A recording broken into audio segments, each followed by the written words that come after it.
Here we go. What's up, guys? Welcome back to another episode of Don't Be Sour. Another interview one. We don't do these very often, so you should feel excited for this. Is it normally a monologue? Have you just... No, it's usually me and Christian and Joe just talking about how much like Joe hates politics and everything. But I stopped doing the interviews because I ran out of people to interview. Yeah, that's a problem, especially if you're just relying on everybody coming here. Yeah. That can be an issue. I'm like, why doesn't everyone want to fly to Houston to be on my podcast? But this one's going to be juicy because we have the one, the only ladies swoon forum, the Mike Thurston. Woo! What's up, dude? This is we just did a podcast on yours. Yeah. Which will I'll link all the stuff down in the description, but it'll be out in a bit. I don't think I've ever done a back-to-back podder. Maybe I did with my brother one time, but we literally just had an hour and a half conversation. Yeah, we do it all over again, baby. The entire time, I was like, man, I hope he doesn't talk to me about stuff that I have planned to talk about him, because then that's going to throw my flow off. Did we go in there or? No. Okay, good. No, it was great. Why don't you, for the people that don't know you, introduce yourself. Who are you? I don't even know how I introduce myself these days. Obviously, I don't like to be referred to as an influencer, although I guess that's technically what I am. That's exactly what you are. Hopefully, I'm influencing some people. I started off as a personal trainer, coach, working in Newcastle upon Tyne, had my own gym, and was there for a couple of years, just coaching people back to back, gaining a lot of experience, mastering the craft. And then I realized, I don't want to do this anymore. I want to travel. I want to see the world. So I was thinking, how can I still make money whilst traveling and doing what I want to do? And I realized I have to move everything online. I have to create some sort of a presence online. That's when I started YouTube in 2016.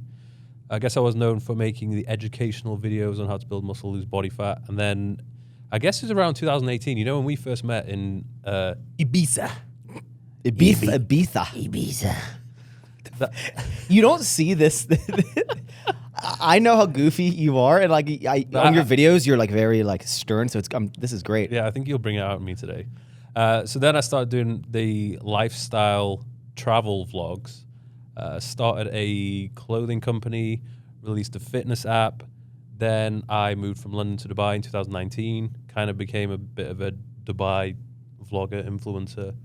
Got a podcast now, which has been rocking for about 2 years. Invested in some companies, and I think that is it. What a repertoire. That's all we really need to know. Thank you guys for tuning in. We'll see you next week. You know what I love is when I talk to people overseas, the different, you said whilst. Love that one. Whilst. Is that like while, right? Like while doing this, whilst? Yeah. What's another like word? Do you know what? This morning at breakfast, I saw brekkie. Grits. Yeah. What the fuck is that? Grits are basically like, I was going to say they're like cream of wheat. Do you know what cream of wheat is? It's like the wheat, but it's the cream of it. No, it's like porridge. Do you know what porridge is? Okay, why don't they just call it porridge? Because it's grits.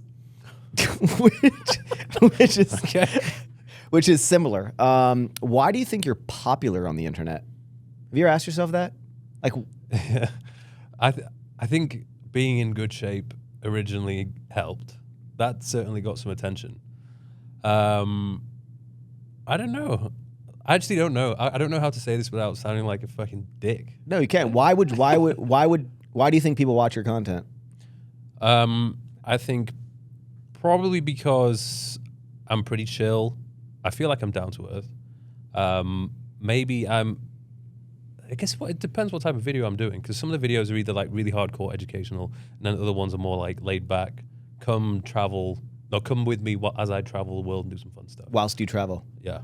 I think it's a mixture of different things. I think as I've branched out and done more of the lifestyle stuff, people can just lay back and just watch an entertaining video. Maybe they want to live vicariously through me. Maybe they look at me for inspiration. I don't know. There's a lot of things. Yeah. Do you want to tell the story of how we first met? Yeah. So from my end anyway, this was when I was about 2 years. It was 2018, wasn't it? Mm-hmm. So it was 2 years into doing YouTube, and it got to the point where I was like, "Oh my god, this is so lonely." Like I'm just in my apartment filming, editing. Not in Dubai. No, this was in London. Okay. And I was like, man, I need to meet some more people who do what I do, because I didn't know anybody else who was doing what I was doing back then at that point in time. So I think I was originally, I'd already met Rob at that point. I think we'd just been to Dubai for the first time, and we'd done a vlog there. And I was like, whoa, that was cool. I want to do something like that again. And he'd been invited out to Ibiza on, I don't even know what the hell that thing. It was a retreat, kind of. Like I don't know. Rob was like, hey, mate, dude, I can get you a free trip to Ibiza, stay in this sick fucking villa. All you gotta do is just freaking post about it on the tubes. Yeah. It's gonna be sick. So I heard that he was going there, you were going there. I think I'd wanted to You meet knew of me. Yeah, I'd wanted to meet you. And I asked the guy who was organizing it, I was like, hey, can I come along? And then I literally just tagged along. Just invited yourself, basically? Yeah, I was that guy. We stayed in like the most wild, like 3-tier villa, but it was, I mean, it had been tens of millions of dollars, but it was just empty. Yeah, the whole thing was empty. It was huge, and it just lacked furniture. It was nothing in the house. It was a party house. Yeah, it was a party house. Yeah, and we had a little bit of partying. Oh yeah, we keep that off the tubes. Yes, but then essentially we became almost BFFs, and then flash forward 1 year later, the tree of us, as Rob would say, went to Miami. Yeah, Do you remember that trip? That was my first experience in Miami. Probably. Dude, that was a trip. That was up there with one of the worst hangovers I've ever had in my life. I need to tell the story of this. Yeah. We lost you. Mm-hmm. Me and Rob are like eating breakfast one morning. We're like, dude, did you wake Mike up? And you're like, no, I don't know where he is. We're like, what do you mean you don't know where he is? Just wasn't there. And it's like 7 a.m. We're like, where is he? Phone just is dead or something. You have no phone. And then we're like eating leftover pizza, and you just walk in the door. You're like, hey, like, where were you? Like, I don't know. 11 a.m. Yeah. And your phone was dead, and we're like, how did you find the house? I'd lost, my phone got stolen. Oh. And you just stumbled home, and you were like, yeah, there's a tree that I remember, so I found this tree. It was, honestly, that was probably one of the most helpless that I've ever felt. So if anyone doesn't know, it doesn't happen much anymore, but whenever I get like really, really drunk, I just go off. I leave the situation and go off on my own. Irish exit, they say. Yeah, but I don't know where I'd gone that night. I had flashbacks, but what had clearly happened was that I'd blocked 2 of my bank cards, so I couldn't get any money out. I think I'd taken a little siesta on the grassy patch in Ocean Drive. Siesta for your Americans is party, right? Sleep. Wait, a siesta? Not fiesta. A siesta is sleep? A little nap. You sure? Yeah, fiesta's party. No, I know that, but I also thought siesta is an afternoon nap. Oh, damn, I am learning myself. Okay. But the nap wasn't in the afternoon. It was in the early hours of the morning. And on the grass? It was kind of more like me passing out. So yeah, I had a little nap, and someone had taken my phone from my They just see this pocket. jacked guy just laying on the side of the road. And then that next night, which is what you don't do with your bros when you're in Miami, you refuse to go out that night. Yeah. I tried my hardest. I was like, there's no way he's not going to come out. Yeah. But I was suffering. You were. I was in a bad way. You don't really drink like that anymore. No, you can't. I've had, in my career of drinking, I mean, I'm British, and I grew up in a period of time where it was weird not to drink. So that was like all me and my friends did. So up until like 25, you could kind of walk off a hangover. And the thing is with me, I would wake up, I would be a little bit hungover, but I would always still go to the gym. Like that was the one thing I always made sure that I had to do. I couldn't, man. Working out hungover is the worst. Not many people could do that, but I always did it. But then obviously as I got older, the hangovers got progressively worse to the point where, oh my God, I'm 34 now. If I go out and I drink a lot, I literally need to be at the hospital the next day on a drip. They say that when you drink, you're basically borrowing time for the future. Yeah. So you're like having a lot of fun, and you're like, I'm gonna sacrifice. You're stealing happiness from tomorrow. Yeah.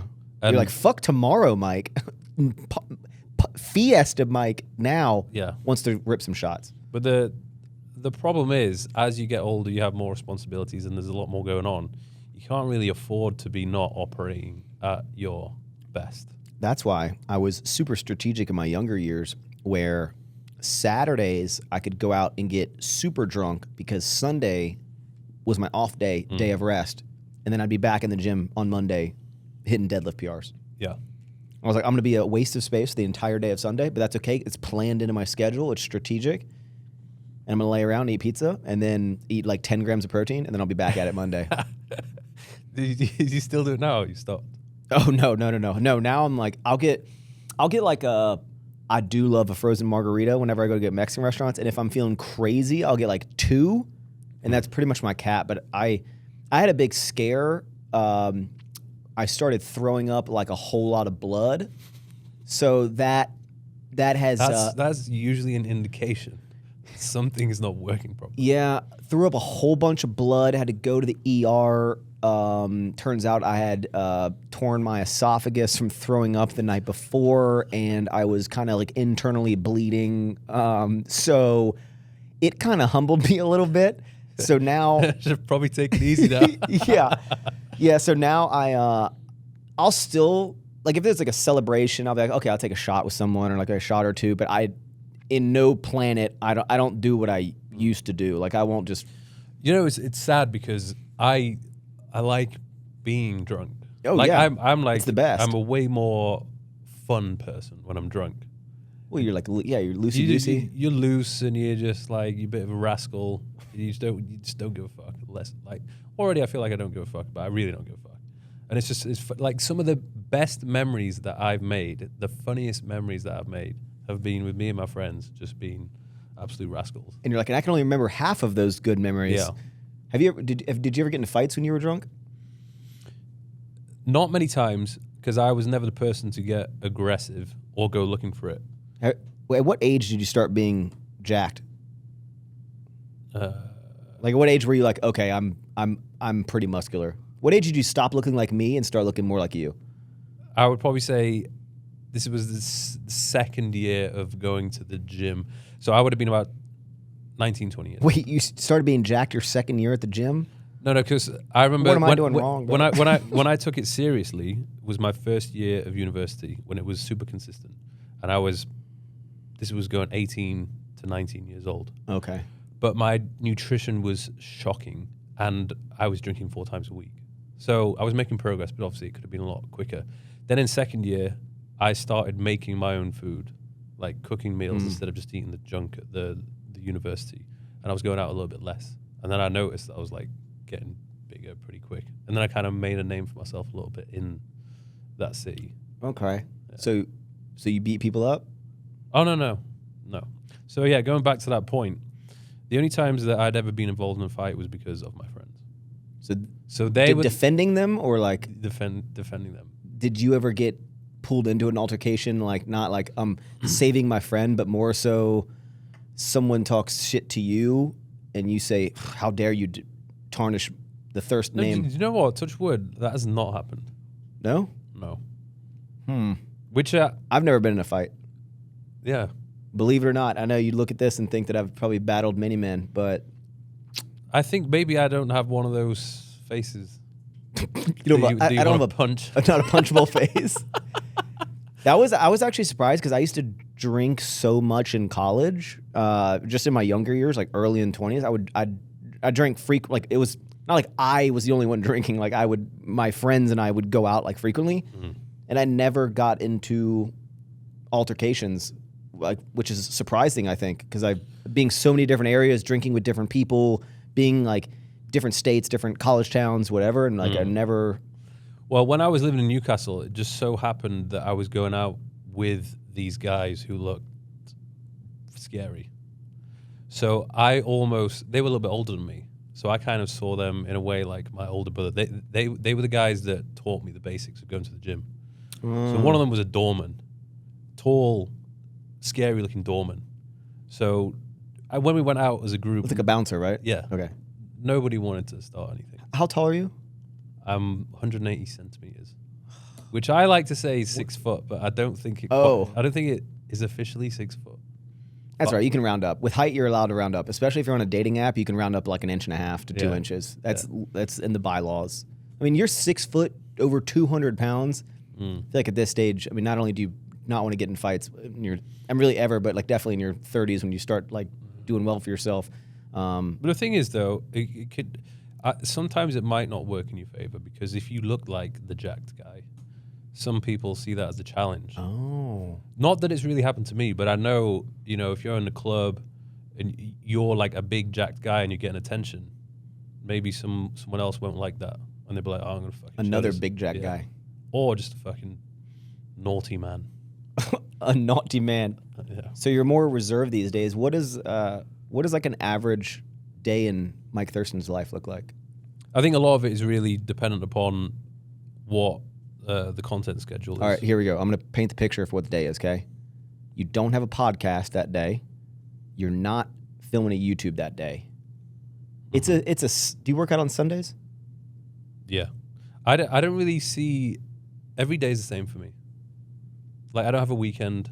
Weekdays and weekends don't really, they're not different. Okay. Well, let's just say you're not filming a video and you're not doing a podcast. Like, what time do you wake up? Do you do the same thing? So I wake up whenever I want to wake up. Badass. Yeah. What time is that average? 8:30, 9. What time do you go to bed? Between 12 and 1. Okay, 8 hours. All right. More like, according to this bad boy, it's more like 7. So no alarm. No. Just the sun glistening on your forehead wakes you up. Yeah. Okay. I like my mornings slow. I don't want to talk to anyone. I don't want to really do anything that's too taxing. I just, sometimes I go to bed looking forward to having my coffee in the morning. You go to bed looking forward to waking up. I'm like, hey, can't wait for that morning coffee. I'm being serious. So do you like? I'm gonna have a lot of questions in between because I want to get deep on this. Do you immediately get ready for the day? Like, do you immediately shower, or is it? No, I don't shower in the morning. Ugh. Yeah, I like the stink to fester. I like it. It starts my day. That's where I get all my thoughts in the shower. I'll take like a 30-minute shower and just stand there. Sometimes I'll sit on the ground. It depends what I did the previous night sometimes, but Okay. Right. So you wake up stinky, and then what's going on? Enjoy my coffee. I just like to sit and think for a little bit. And then after half an hour, when I've actually kind of woken up, I'll probably do like 1 hour's worth of work. Whatever, usually replying to people, because now there's a lot of people messaging me. And I have a team now. So it's either replying to the team or instructing them to do certain things. And then I'll have my breakfast, let that digest. What does that look like? Omelet. What's an average? Eggs. Eggs? Oh, yeah. Are you someone that can like, oh yeah, my breakfast is like 8 eggs? No. It has to have stuff in it. What's your breakfast? Go into detail, man. I want to hear about this. So it usually tends to be 4 whole eggs, maybe some egg whites. We've got all the vegetables in there. Onion, garlic, pepper, tomatoes, Are mushrooms. you chopping those up? Are they pre-chopped? No, I get it ordered. Okay. I get everything delivered now. But are you chopping up all these ingredients? No. Oh, the eggs. It comes everything's prepared. pre-made. Yeah. Oh, I'm okay. extremely lazy. Okay. I'm in Dubai, the most convenient place ever. I'm not doing anything. I'm surprised someone isn't like literally pulling me out of bed. Okay. It's that convenient. All right. So you're eating your eggs. Yeah, and then I would just let that digest for like an hour or so. No, maybe less, half an hour, because then I get into my car, drive to the gym, and then I'll train. Usually train an hour after eating. So you're training early in the morning. Okay, yeah. First half. Usually, ideally between like 10:30 or 11. Train for an hour, and then because Dubai, the weather is so consistently good, best thing that I love to do after training is just going to the beach. So I go to the beach for like an hour or 2. Doing what? Just like by yourself? Yeah. I like just long walks. You literally like long walks in the beach. But are you like holding your shoes, just like walking on the sunset? Like, what do you do at the beach? Just I either lie there and do nothing or just walk. I actually can't imagine that. Like, I can't imagine like, yeah, I'm just gonna go to the beach and just hang out by myself. Why? It's so good. I don't know, because as I've got older, I like spending more time by myself. But I'm also absorbing a lot, right? So I'm listening to either a lot of podcasts, maybe not so much audiobooks, but podcasts. Okay. Because I have a podcast, and it's either, keeping up to date with current affairs or preparing for a podcast, which I have to do later in that week. I have to get to a sense of what that person is like that I'm going to be interviewing. Because the more preparation I have for a podcast, the more confident I am, and the better the overall podcast is. What content of mine did you consume for mine? This is years of consuming content. You're like, I've known of it. Yeah, so in that scenario like that, it's way easier. But there's some people who come on who are in a completely different space to what you know about, and it's like, how am I going to speak to this person for an hour and a half? Sometimes that's what gives a natural conversation, but I didn't do research on one of my buddies who's like this outdoor YouTube channel. I got wrecked in the comments because I would ask questions about like go into details, and they're like, you didn't know this about him, you shitty host. I'm like, okay, well, can't learn about it on the podcast. Okay, so you're at the beach for hours, tanning, I'm assuming? No, it's usually like 2 hours. Every day? Not every day, every other day maybe. Are you talking to random people? Do people come up to you? Flirting with any babes? More people. Well, I go to this beach, which is very quiet. Secret beach. VIP. It's just big. It's long, big. And I tend to get left alone. Okay, so you go to the long, thick, girthy beach Kite Beach. Maybe I shouldn't have said that. I don't want people to know where I'm going. Mike, I heard you were at the beach, dude. Yeah, it's a big beach. Do you get in the water? Try find me. No. No. Don't go to the water. Unless it's really hot, but then like I just, when you go in the water and then you come out and you're just covered in salt and then you're wet and then like when don't you hate when you go in the water and you're all wet? No, but when you walk with wet trunks and you start chafing, it's Listen, my thighs don't rub together when I walk, so I don't have to worry about the chafing. Okay, mine do. I can imagine. It's a freaking furnace down there. I actually couldn't imagine.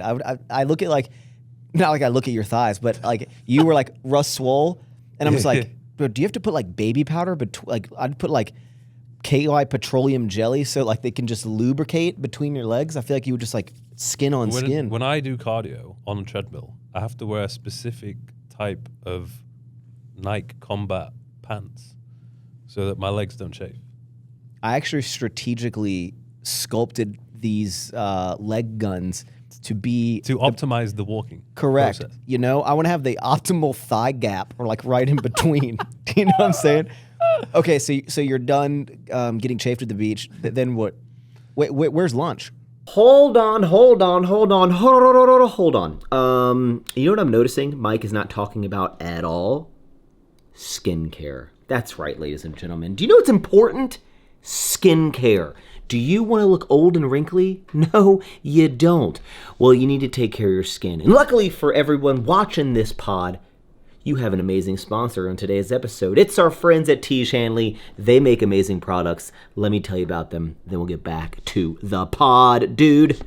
As you get older, you really need to do this because like your future self will thank you. If you're not using like face moisturizer and whatnot, I got you today because the sponsor of today's video is actually from Tiege Hanley, which is uncomplicated skincare for men. They make some amazing products, and skincare is something that like you need to start like yesterday. So Tiege Hanley is great because this level 1 system actually comes with everything you need to just like kickstart your skincare game.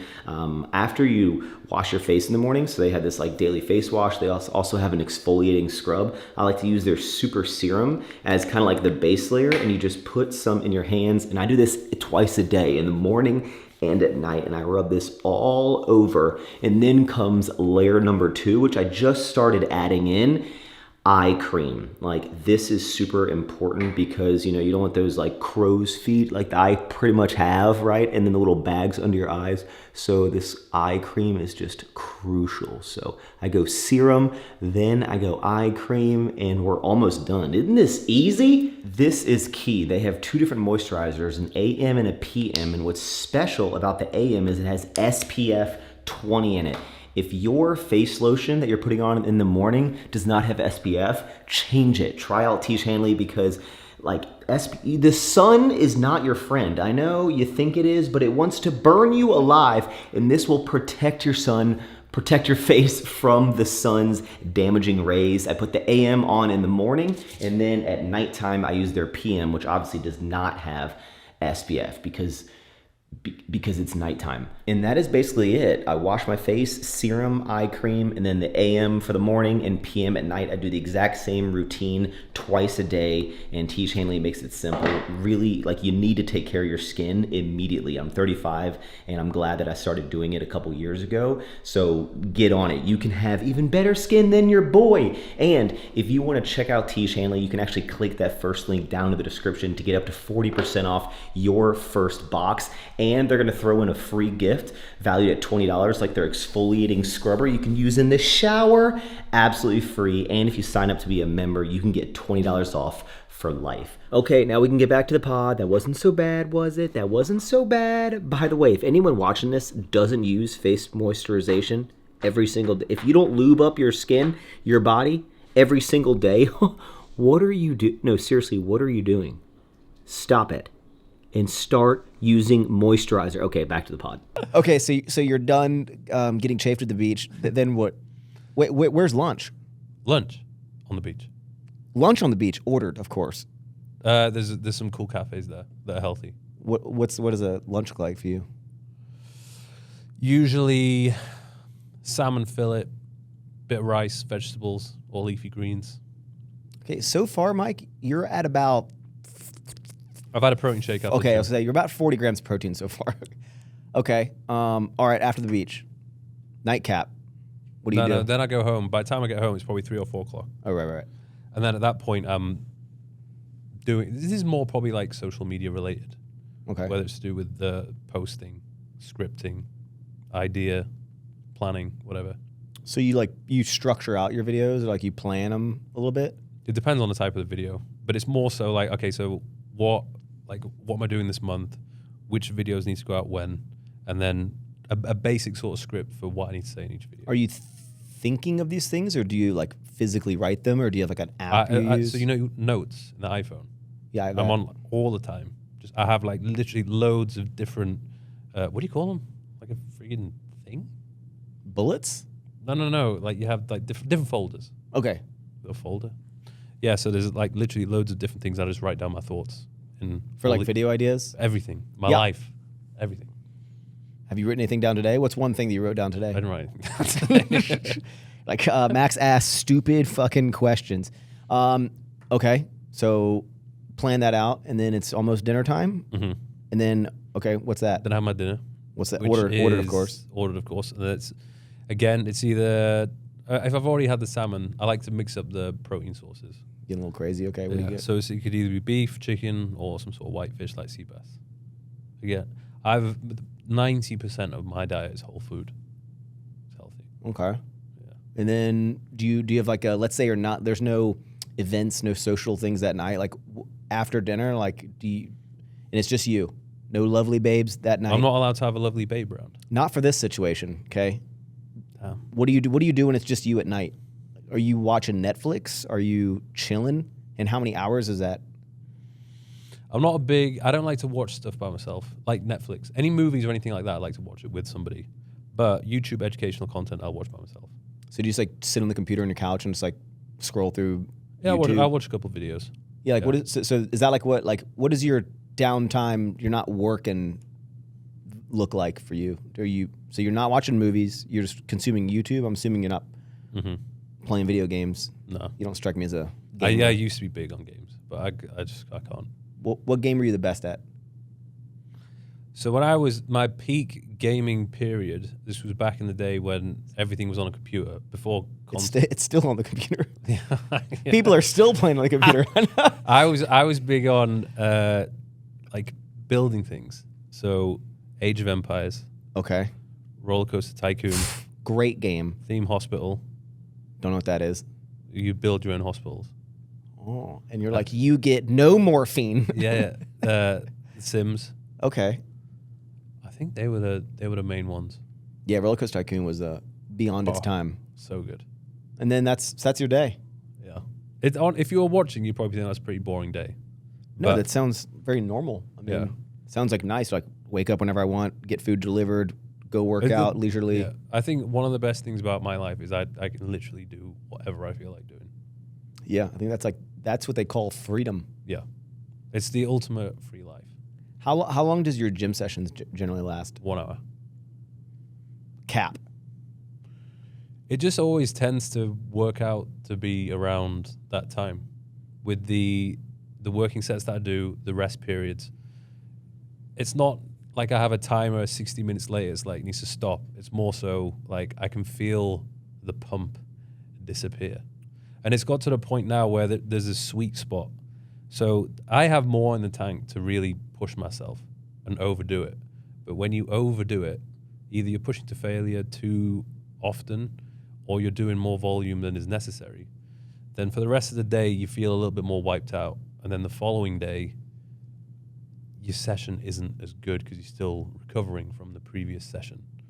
So it's finding that optimal level of volume where that it does the job that's required, but you're also not overdoing it and taxing your body too much. I was doing some research, actually just entertaining. I was watching the podcast you did with Greg Doucette, and you were saying you're not a fan of the full body workouts, right?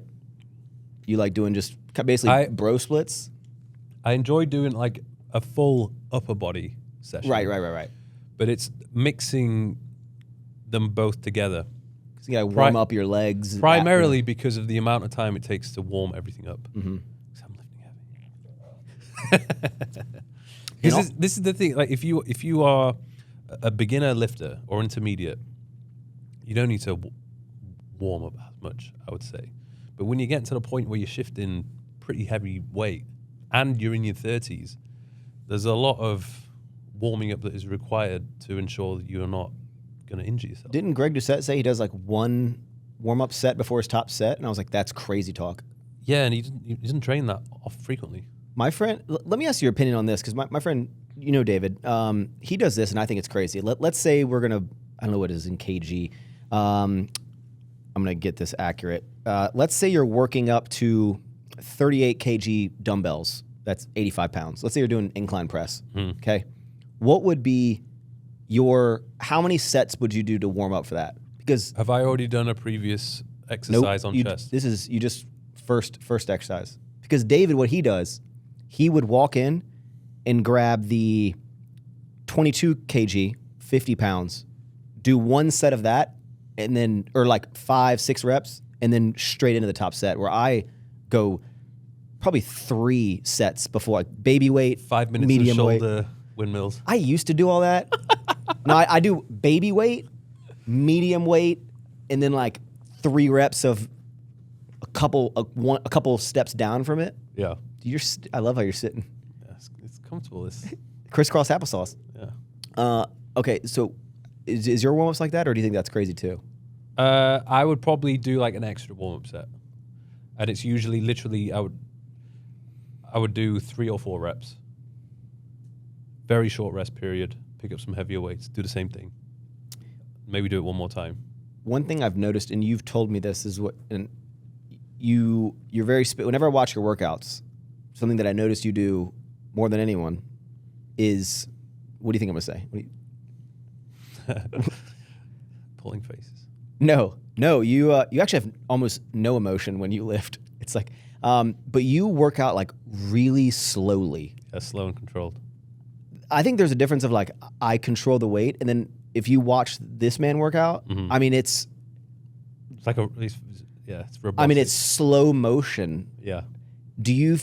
I guess it's time under tension. I mean, if you found that's like the best, because especially if I'm going for like a heavier weight, like not that I'm trying to go as fast as possible, but you're like on another level. And I think people would probably have to check their ego if they tried lifting like you, because you'd probably have to do nearly half the weight because you couldn't go that slow and controlled the entire sets. I have a philosophy where I always try and make it harder for myself. Like your body always wants to go through the path of least resistance. So whenever it's trying to speed things up or place attention on another muscle group, I'm like, no. We have to keep it on that target muscle. And then second of all, it's more so just the slower that I'm performing the rep, it means I have more control over it.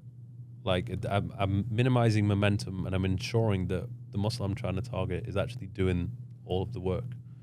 So that's kind of, it's not like, oh, I have to follow a 4-second negative. It's more so, I'm doing this just because I have more control. Okay. And so you're in and out of the gym in relatively like an hour. You're not like 2 hours or 2.5 hours of working out. And I go in, I don't even spend that much time warming up. I don't do the whole cool down thing. I don't stretch hardly ever. Yeah, me neither. It's like in, out. Well, and I'm just asking these kind of like basic questions so people can maybe compare what they're doing. Because I get asked this a lot is like, let's say you're just hitting a chest and triceps. What is the total amount of exercises that you think is optimal for like a workout? Like total exercises, would you? I think it's more, I would look at it more as how many working sets are you doing? Okay. What's your most optimal in your opinion? Because I feel like a lot of people probably either do too much or. Between 14 and 20. So what is that? Like, sets. Okay, so you're like 4 to 5 exercises, 3 to 4 sets per? Yeah. And you don't think you need to do more? I used to do more. You think it's just like, it's not maybe not hurting, but it's not helping, you don't think? No, I just realized it was unnecessary. It was just wasted work. And how many days do you work out a week? 3 days on, 1 off, usually. Okay, and it just repeats that way? Yeah. So it's essentially like 5-ish But days again, a week. it's like, I think one thing I've always been good at is listening to my body. Like, I know when it's overworked. I know when I can either train for a little bit longer or maybe I could go 4 sessions in a row. Okay, so a lot of it depends on recovery, what I've eaten, am I stressed out, all these different things. There's some times where I might have 2 big sessions in a row and I'm like, like everything's sore. Maybe I've had a bad night's sleep and I'm like, no, we're not going to train today. So you like intuitively listen. It's not like I'm going to go 3 days in a row. It's like It's very, very intuitive. And I'm listening. Yeah, you're probably at a point where like if I miss a day or push it off, it's like it ain't going to, in the grand scheme of things, it's not going to do much. Yeah. And you got to think, man, I mean, 17, 18 years of doing this now. Oh, shit. Yeah. There's been the odd week off. That's it. Usually one was like when you're traveling, probably like it might be goofy. The traveling is, I still love to train when I'm traveling. Yeah, but usually a sickness, and then another time was a hair transplant. They were like, you can't go to the gym. I was like, just don't stress my head. Yeah, I think it was more so the sweat, but I hated that week. Just at home, just rocking in your chair. Just rocking with my itchy scalp, like not being able to do anything. What not to super harp on the gym, but this is interesting to me. What type of music do you listen to when you work out? Yeah, so I think this is one of the reasons why I like going to the gym, because it's the combination of listening to my favorite music and training, which makes me feel like that's like the peak of my day sometimes. It's when you have your music you like and you're having a good session, it's a good time. So I now have a number of different playlists because it's hard to keep finding new music all the time. I listen to the same music I've been listening to for like my like playlist is like they came out in the 90s, the songs like repeat. So there's the UK rap and drill grime scene. That's one playlist. So it's like quite aggressive beats and so on. You've got American rap.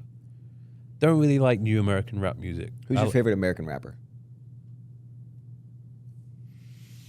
According to Spotify... Here, move those pillows. He'll just come up and sit next to you. Come and cuddles. Sorry, I just whacked him in the head. Just move your phone and just pat the... oh, there you go. Yep. Oh, yeah. That was your buddy. That's the shot. According to Spotify, Young Jeezy. Jeezy. I was in the top... I wouldn't have... I was in the top 0.5% of Does he still have new music? Or are you listening to Thug Motivation 101 album? No, he's still releasing albums, and they're pretty good, but he has a very good catalog of music. Oh, yeah. Like, very good. My Hood. All the mixtapes Trap as well. Star. Yeah. Dude, I've got literally a Jeezy playlist, which is very regularly played. Wait. Are you saying Young Jeezy or G-Eazy? Well, it's Jeezy now, isn't it? It's not G-Eazy. Jeezy. Oh, did you say Young Jeezy? Yeah, Young Jeezy. No. Young Jeezy and G-Eazy Yeah, they're different. are two separate... Yeah. Which one are you talking about? Young Jeezy. The Atlanta rapper. Okay. Young Jeezy. Okay. Yeah. Okay. Yeah.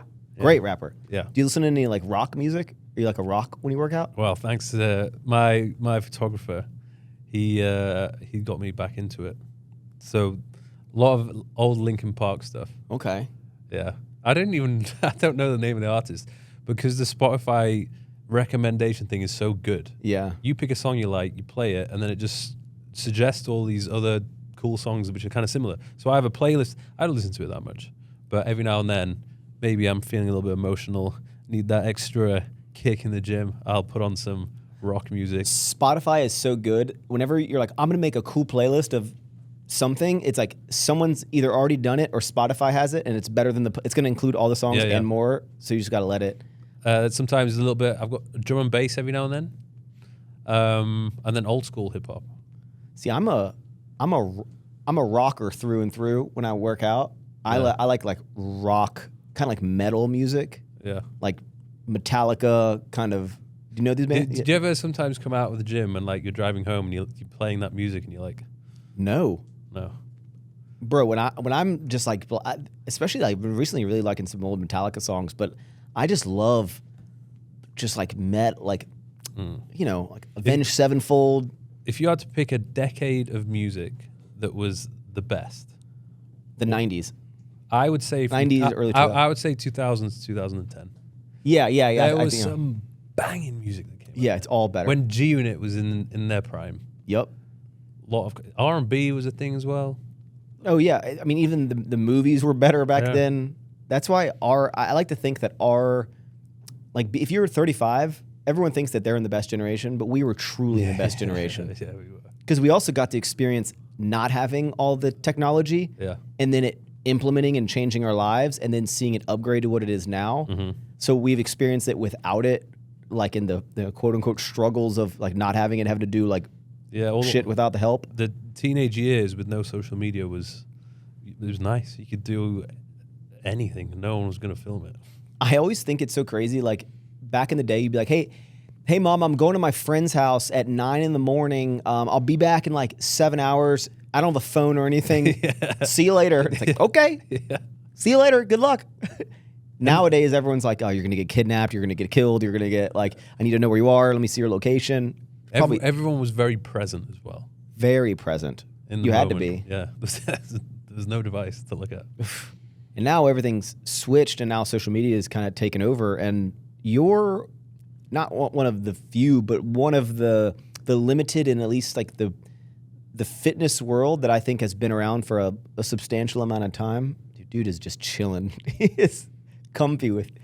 Like, why do you think you've been able to maintain an audience over the years with like your content, whereas a lot of people have kind of come and gone that maybe you started following when you started making fitness content?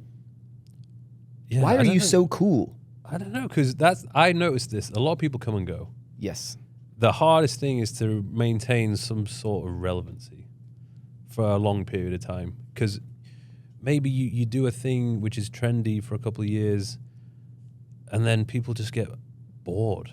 I think that's one thing I've managed to evolve. Like I've realized, either this isn't it anymore, or I'm too old for this. Tickling. And I think I've known when to change directions. You know, like some of the vlogs that I was making when I was in my late 20s, it's like, I can't really do that anymore. I think the transition to doing the podcast has helped a lot. What type of, on your YouTube, I know you still make vlogs, and you'll make, kind of educational content, or even just really a workout video, not as basic as maybe people did back in the day, but like, what's your favorite type of content? Travel vlogs. Really? Yeah. Like far superior to any, what's your least favorite to make that you still make? That you're like, people really like it, they do well, but I don't like making it. I like making it the least, not like I hate it, but. Well, it's like doing the workout videos is probably the easiest, but it's pretty boring. Like it's quite hard to present it in a different way than the videos which I've made in the past. Like how many chest workouts I'm going to do. Do you get frustrated when you can make those and it like is like the easiest to make, and they'll outperform videos that you like maybe enjoyed making more? Because the thing is, like it's harder for them to bang like they used to bang. I could do a workout video and like easy get like 500,000 views or something. Your views are still like really, really good. Maybe I I don't know, because, if there's a video I don't want to make, I just don't do it. Luckily, I'm in a position where I make videos that I want to make. I don't feel like I'm pressured into making a video which I'm not going to enjoy doing just so that I can please my audience or get views. And you also, you don't have like a very strict, not like maybe strict, but you don't have like a crazy schedule of like every... No. Like I used to, but then it used to stress me out. If you were going to say like, I'm going to upload a video a week or 2 videos a week. I used to have a schedule, and then if for whatever, because I had other stuff going on, and if for whatever reason we didn't film it in time or we didn't edit it in time, I used to get so pissed off and annoyed and stressed that I wasn't going to hit this deadline, that it was making me unhappy. So it's a really fine line, because you do need to have a deadline. Mm-hmm. But if a video was not ready, then I'd be like, well, I'll just wait an extra day. So when it's ready to go out, it will go out. But I feel like I need to be a little bit more strict, have more structure, because then it just means that I will be able to put more videos out. And it's not going to be really that much harder for me to do, just as long as I plan better, I fit it in when I have the time, and I can make the time, and then the team are doing what they need to do. What's your current like schedule of like YouTube? Or what's your current frequency? Because you have not been uploading very many vlogs recently. No, but the reason is because I've been in Dubai for too long. I've been in Dubai for the past 2 months. That's where you live. Yeah, I know, but like I don't get inspired to do a vlog there, because either that's what vlogs are, just your life. I know. Well, we were speaking about this before. Like it's this thing where I'm overthinking it. I'm like, oh, they don't want to see me do this. That's why I get inspired and enjoy the travel vlogs the most. Because, for example, I took the team to Japan last year. That's like my most favorite thing to do. Go somewhere completely different, try all this cool new stuff, experience these new experiences in a different culture, and just document me reacting to it or sharing it with people. And I come back from a trip like that just feeling, I don't know, I feel good. But the problem is with those types of videos, it takes so long to, you might need to go somewhere for a week to put together this big video, which might not be the most efficient use of your time. Yeah. But it sure is fun. Yeah, because you're not going to like upload 3 videos while you're there, so you like need to wait till you're done with the trip, put that video up. The best ones is when you just go somewhere. For example, the video I did with Andrew Tate, 2 hours of time. That's it. Is that when you're in the car and stuff with him? Drive the Bugatti, do a workout, do some boxing, 2 hours done. Turns out when you just... like 10 million views, like the most, people are still going back to it. Like if you can just do videos like that take 2 hours. Yeah, bro, just getting a Bugatti all the time, with Andrew Tate, it'd be just bangers all the time. Yeah, there's not many people like that you can do a collaboration with. Yeah, no. He's just like gnawing on his paws. Dude. Getting right in there. You're just getting right. Dude. You okay, man? Sorry. Do you need a manicure? So you've not recently, but 2 years now doing the pod? Yeah. And why did you start that? I mean, I think because, first of all, I was in a position where I felt as though I can be having these conversations. I don't think I could have done these when I was in my 20s. I feel like you need to live a certain amount of life and experience things so that you can then, talk about it, or at least have a conversation with somebody who is, doing something or have achieved something. Second of all was that it was getting to the point where there was a lot of people who I was either speaking to or having dinners with in Dubai, and I was like, man, this should be like a recorded conversation. Yeah. Like this is really good stuff, and it's a shame that nobody else can get a listen into this. Who's the most famous person you've met in Dubai? That have spoken more than like 5 words to? Like had maybe a mild conversation with? Probably Andrew Tate. He's okay. The most famous. Yeah. Okay. Yeah. All right. So you started this pod as kind of extension you wanted to do, and now you like the pod even more than making vlogs? No, I wouldn't say that. I enjoy it. I feel like the podcasts are a lot more useful and valuable for the listeners. And I feel like it gives me a little bit more of a purpose. Yeah. You know what I mean? No, I can understand that. Like with the vlogs, it's just like, hey, watch me have fun. Kind of like vapid, like you're just like look at the shit I'm doing. Yeah. Whereas the podcast is like, okay, let me try and help you guys out. Because really, I mean, as you probably know as well, when we were younger, as teenagers or in early 20s, they weren't really, podcasts weren't really a thing. Mm-hmm. Maybe there was a few of them out and about, but if you wanted to learn something, you had to either read a book or maybe have a mentor or something. Yeah. So there's a lot of things which I had to learn for myself just through life experiences, which, you know, maybe could have been avoided if something like a podcast existed back then for me. What's been the most what's been the guest that you've talked to that you maybe This is hard. that You know, people ask you the same thing, like, who is your favorite guest? No, not really the favorite, but like who the conversation, like the things that maybe they said or like you learned from talking to them was the most shocking in terms of like, oh, I didn't expect to, I don't know. I don't know if any of them shocked me.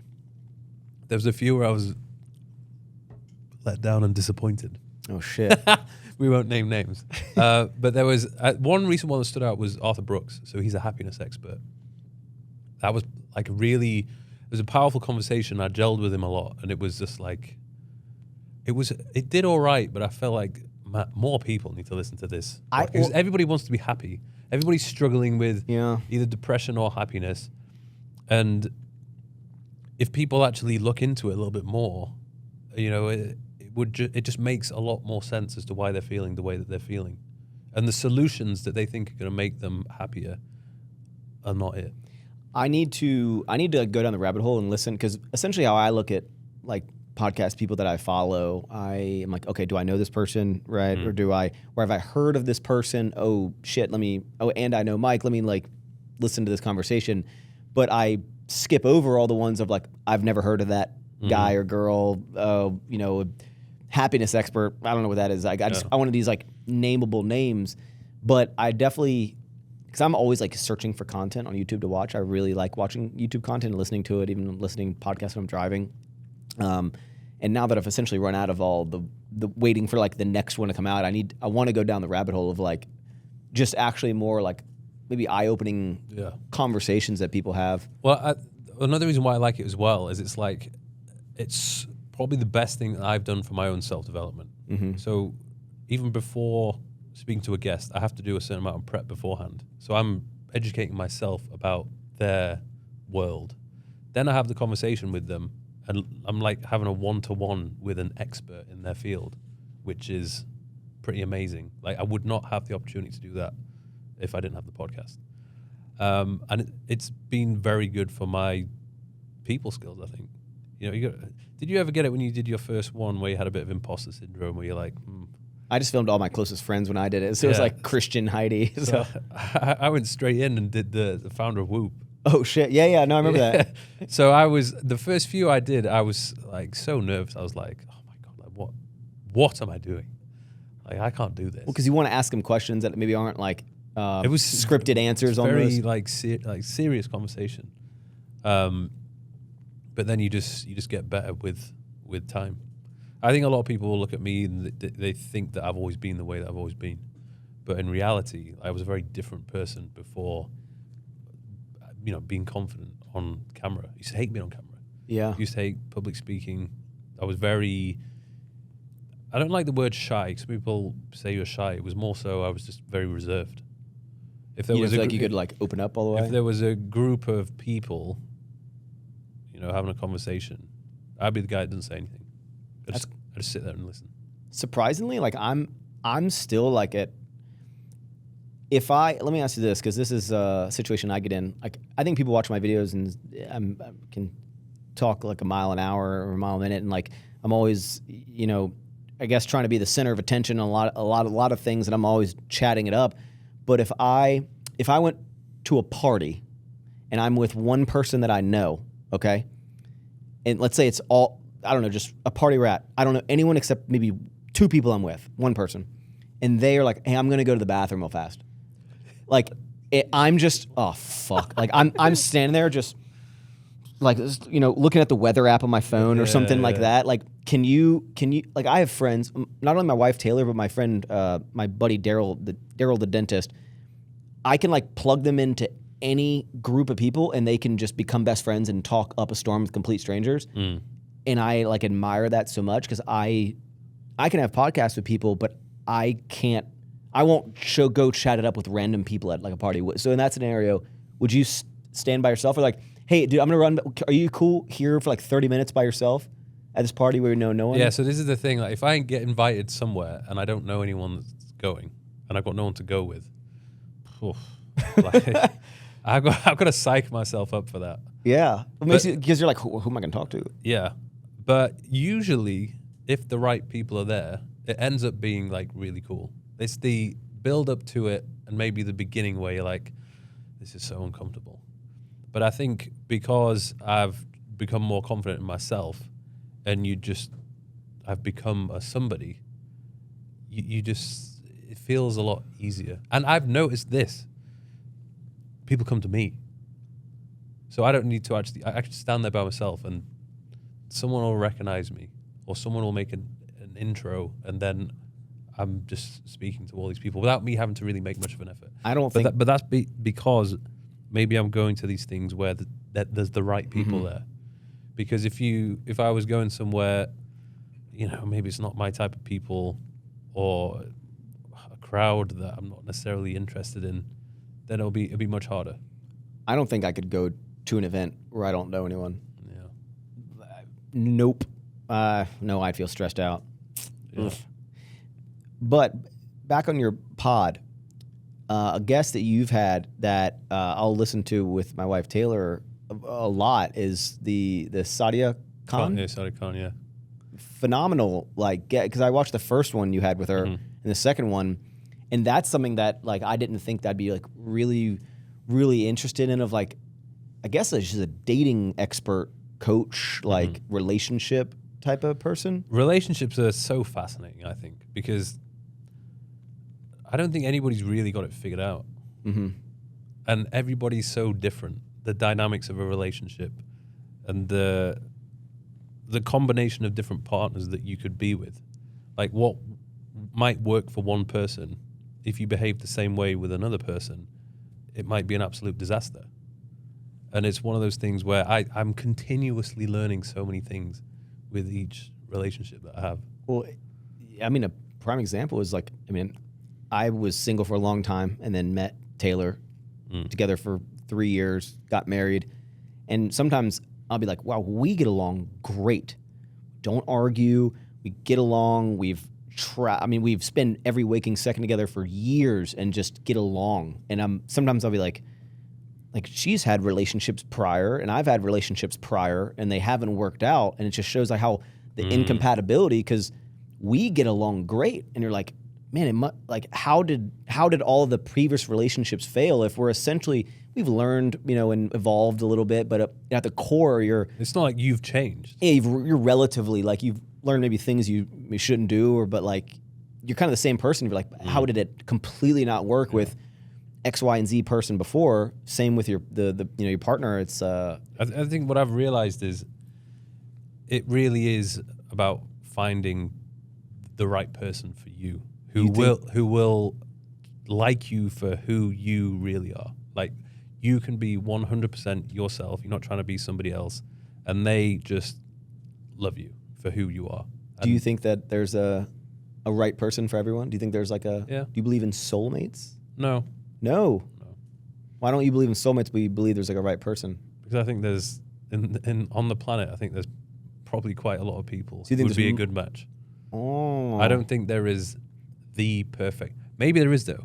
Maybe there's like more to this, obviously, that science can't prove, that like things are just meant to be and like this person is meant to be in your life. I'm open to that. And it'd be quite cool if it does exist. But I do feel like some relationships I've had in the past, I could probably marry and have kids with a few of them. Like, they ticked all the boxes. They're listening now. They're like, it was me.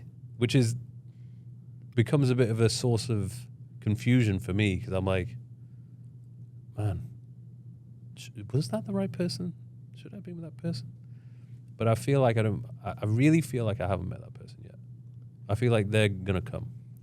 Do you think you'll be able to find? I mean, I'm sure people do, but like, do you think the person that you're? I'm assuming at some point you want to be monogamous with a woman, or be with someone, marry someone, start a family. Yeah, because I'm 34 now, so old as fuck, bro. Yeah, when it gets to 36, 37, it should be time. Okay, so a couple more years before you're like. Well, I say that, and then I'll be like, maybe 2 more years. Maybe 1 more year. I'll tell you, it happens. How old are you now? 35. I'll be 36 in September, so just turned 35. So you're a year older than me. Yes. Yeah. My birthday's in August. Oh, yeah. Happy early birthday, bro.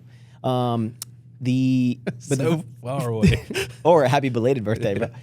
But the thing is, like, when the right person comes around, like, it will literally, like they say, I was single for like 7 years, and then everyone would be like, oh no, when the right person comes around, it'll just kind of happen. And I would always think, be like, well, like, where? I do the same things every day. I hang out with the same people. Like, when am I going to meet this person, right? Like, I would have met them already. Do I need to, is it going to be like, I'm at the grocery store and you bump carts and it's like, oh, sorry, you're reaching for the same avocado, like, you know, like in the movies or something. And I'm like, do I have to go to the dog park? Like, where am I going to meet this person? But then, like, shit just happens where a person will be somewhere that they, like, weren't supposed to be, but because of, like, events that happened to them, they now will be at this thing that you're going to be at. That's crazy. I sometimes believe in stuff like that. I mean, I met my wife, and she came out with our group of friends, but I've been hanging out with my friends for the past 6 years, and I had never seen her before. Once at, like, a photo shoot for 10 seconds, but she had never come out with her friends, and then, like, came out on Halloween with them, and from then on out was just, like, off to the races, you know, and fell in love. Like, and it's wild. Do you think the person that you'll find, do you think they're in Dubai? Or probably not. No? Is this? I mean, I know there's a lot of girls in Dubai, and I know a lot of girls get flown to Dubai. I've noticed there's a correlation between the duration of someone being in Dubai and them being more corrupted by the lifestyle of Dubai. What do you mean? Like, just like, if you're a beautiful woman and you go to Dubai and you stay there for a long period of time, you get spoiled. You can get accustomed to a certain level of attention. I bet that's even the most there, right? Yeah, like, you got guys who are, like, will buy you cars, will buy you anything. After just short periods of time? Yes. It's wild. They're ruining the game for normal guys. You take a picture, like, a nice dinner, and the next guy is like, here's a Bugatti. Yeah. Like, or like Maldives, 3-day trip, boom. Like, it's very competitive in Dubai. So I've noticed that it's usually some women that have just moved there. So they're kind of new to it, or they're in and out. Or maybe they've had such a solid upbringing with great role models that they can resist the corruption. But like, what I love with women is when they say no to the easy option. Yeah. They can make a load of money from OnlyFans. They could easily just, you know, find a rich guy. But they choose to work, to go to work every day and just live a very humble, simple life. Do you think that a lot of people move to Dubai for tax benefits, right? Mm-hmm. That's, at least from what I've understood, is that, like, why a lot of people move to Dubai, for the tax implications. Do you think a lot of women move to Dubai more so for the tax benefits? No. Or because you said, like, oh, like, women that maybe move to Dubai, maybe I could meet, but, like, if you're choosing to go to Dubai, like, there's not a huge amount of female entrepreneurs in Dubai in comparison to men. Yeah. So the women are not going there like, oh, I want to set up a business there. It's, I want to go there because there's rich dudes. My chances of finding the upper echelon of men is going to be there. I'm assuming you've had your fair share of lovely experiences in Dubai with the women in Dubai. What is an experience you've had where you've experienced it firsthand, where a girl is maybe expected a level of, I don't want to say royalty, but like you're just like, oh, why would I buy you a handbag? Hasn't happened. No? Because I am at the point now where I know I can spot it. A lot of the time, all you have to do is just do a little quick analysis of their social media page. What are they about? What are they posting? You know, what kind of life are they living? And you know, if they already have like they're showing off the bags, or they've got the Ferrari or Lamborghini logo or Rolls Royce logo in the headrest, or they're on the private jet. It's like solo photos on the private jet. Yeah, it's like, okay, yeah, I know what you're about. Like, not interested.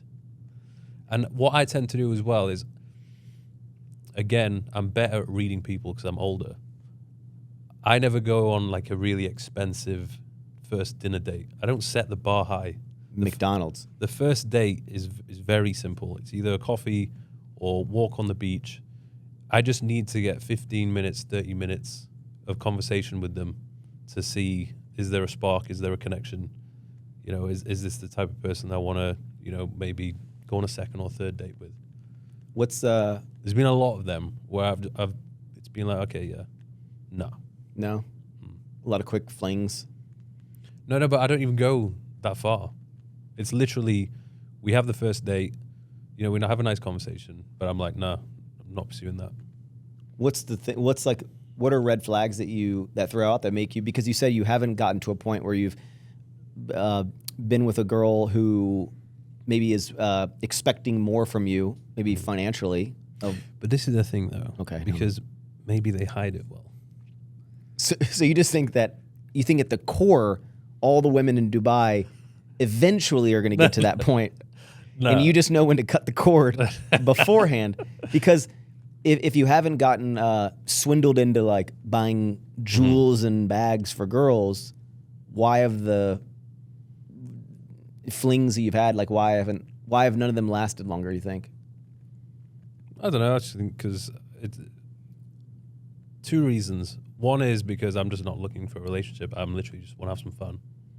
The second is I don't feel as though I would want them to be the mother of my children, or I'd want to get married to them. What are some big red flags? Do you look? What are red flags to you that would like?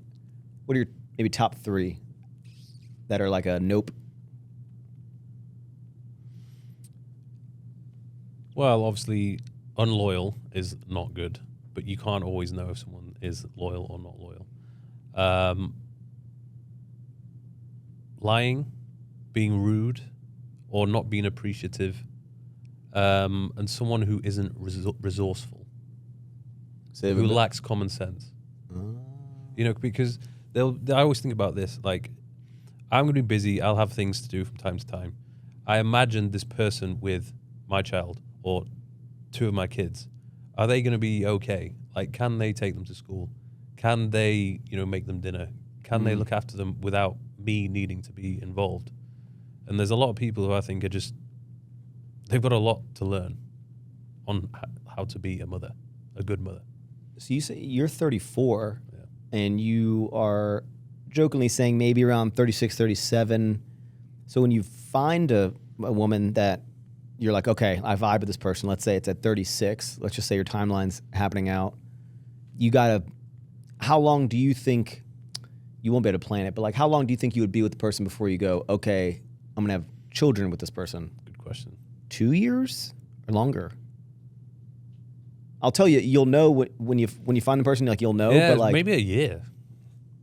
Okay, so 38, 36, 37. Because the problem is you need to get the honeymoon period out of the way. Yes. Because that is, you're usually overwhelmed by the romance and the excitement and spark of the whole new relationship. So I've had this before where I've been like so into someone, but looking at it rationally, they're a terrible partner for me. Like we don't fit well together. But because I'm so into them and they're so into me, it doesn't matter. So you need to get that period out of the way, which will be a couple of months or 6 months. And then you could, once that kind of fiery romance fizzles out a little bit, then you can look at, okay, are we compatible? Are we like good friends? Will this work? And then then you can start to think about it. Would you be open to if you met someone that was more financially successful than you? Yeah, I'd be up to that. Yeah. It would be weird though. What if they were like light years? I think more? I definitely dated someone who was smarter than me. And That's not hard for me. Man.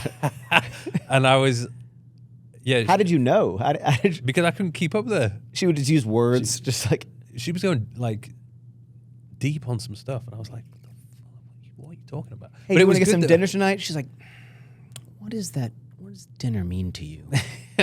But I liked it because it was inspiring, because it made me want to be on top of my game. Why didn't that work out? Too smart. Too intense. It was like we couldn't. I felt like we couldn't just chill. Yeah. Everything was such an intense conversation. I was like the meaning of life. Like I'm just trying to find what movie to watch. Honestly, I had the most stressful day sitting on the sofa. I just want to chill. And she wants to have this super deep conversation about relationships. She was very spiritual. You're like, yeah, I just got back from a hard day at work, and then I don't know. Hard day of being at the beach. Yeah, she wanted to just talk about her feelings or shit. I don't know. I wasn't really paying attention, but I just really just turned me off. I don't like a woman constantly trying to get me to express my feelings. I hate that. Maybe that's because they know you're pent up. I just don't like to talk about feelings. Why do I have to talk about feelings? Because maybe they see that deep down you're holding in a lot. You're yearning for more. So you don't think you'll find the woman of your dreams in Dubai? No, I think I could do. Oh, it's definitely a possibility. But I'm saying there's a likelihood if they've been there for a long time, it's not going to be them. So you need a new transplant to the area. Yeah. Okay. Fresh. Would you some fresh meat? Would you raise your children in Dubai or no? I think. Oh God, great question. I haven't really thought about it too much. I think it's a very safe place. The education is good. The only thing that I think would be quite strange is I feel like Dubai is not real life. It's a little bubble. It's like imagine a daughter would be all right, but more so if I had a son growing up in Dubai, is he going to have this distorted view of what the world is really like? You know, and when I was growing up, I was exposed to some gritty stuff. You know, a couple of fights, things like that, which I feel as though made me better prepared for the real world. But you know, I guess if you are well traveled with your kids, they get to see it a little bit. I've heard Dubai. People told me that you could like leave a Birkin bag sitting on a bench and like people don't lock their doors. Huh. They're like apartment doors are open. Is it because they trust everyone, or is the law so harsh on crime or thievery that it's just like not worth both? it? It's weird. Everyone's so rich. It's like I don't think there's less people struggling. That's for sure. Because just to exist in Dubai does come at a cost. No homeless people. It's illegal. What? Yeah. You don't have any money? Go to jail. It's illegal to be homeless, and it's illegal to beg and ask people for money. Which sounds harsh, but it fucking works. Wow. Interesting. Okay. Because that was one thing when I lived in London. I was paying quite a lot to live in central London. And I remember walking to the gym in a nice area of London, and there was just like people lying on the streets. Yeah. Some people who were like a bit loopy, where I would feel on unsafe, edge. Like, yeah. is this person going to try and stab me or something? And I was like, why are they allowed to be there? Like, it's like I don't want to go into the whole rabbit hole of homeless people, but it's when there's no homeless people in a place, it attracts wealthy people to live there, because wealthy people don't want to live around homeless people. Okay. So yeah, it's very safe. It's very secure. And did you move to Dubai just mainly for the tax purposes, or like? First reason was climate, weather, sun, beach. So Dubai was an option. There's a few other options, maybe like Spain, possibly Miami. But Dubai, for whatever reason, the first time I went there, I liked it. I felt like it was going somewhere, very futuristic. And obviously the no tax thing was a big perk. And I never planned to be there permanently. The whole point of me going there was just to check it out for a couple of months, and then I was going to go somewhere else. But you love it? Yeah. Does your family visit you, or do they like it? Yeah, as often as they can. But they're pretty happy being in Leeds. I feel like me and my family are slightly different in the lifestyles that we want to have. I was watching the Onahu brothers, and they were mentioning how their family doesn't come and visit them because like they're like, oh, my family loves like trees and walking and like the woods and stuff, and there's not that in Dubai. So I'm sure it's like maybe culturally a shock for if some families like, I don't want a city where you can't walk anywhere. Or. People obviously bang on about how good it is, but for quite a lot of people, they're not going to like it. So, it's not going to be the place for them. What's important for me is sunshine and beach. Just love the beach. I really do. So if I'm the type of guy who likes to be in nature, trees, I probably wouldn't like it. I'd feel like something is missing. So I wouldn't live there. I know that Dubai is like, the last thing I'll ask on this is I know it's a lot of rich people, but have you ever can I ask, will you say how much your apartment rent is? Because you have a really nice, like the view of everything. Is it like? That's like £9,000 a month. How much? That's a lot. Wait, how much is that? 11K. $11,000? I don't know. Is that what it works out to be? Oh, I don't know. 11,000 pounds. No, dollars. £9,000. Pounds to dollars. $11,500. Damn. So bills are included. Utilities and stuff like electric and yeah. And obviously there's no council tax or anything like that. Council tax. That was a UK thing that you'd have to pay. Just like property tax? Just money that goes towards the council, where they basically do. I don't know if we have a council here. Yeah. We probably do. But I don't think they did anything with it. That's a 6. So yeah, it's weird because the younger me would be like, that is an outrageous amount of money to spend on a place to live. But the older me now prioritizes my environment above everything else. Mm-hmm. So when I wake up and I walk into my living room and I see that view, that sets the tone for the rest of the day and puts me in a mental frame of mind which is very good. I know that your spot is like beautiful, so like okay, the price maybe reflects it. And I know Dubai, a lot of people have money, but is it also really expensive? No. So basically, you pay a premium price if you're by the water. Oh. The further you go inland, the cheaper it is. Okay. So there is actually a wide selection of different types of housing and apartments for people.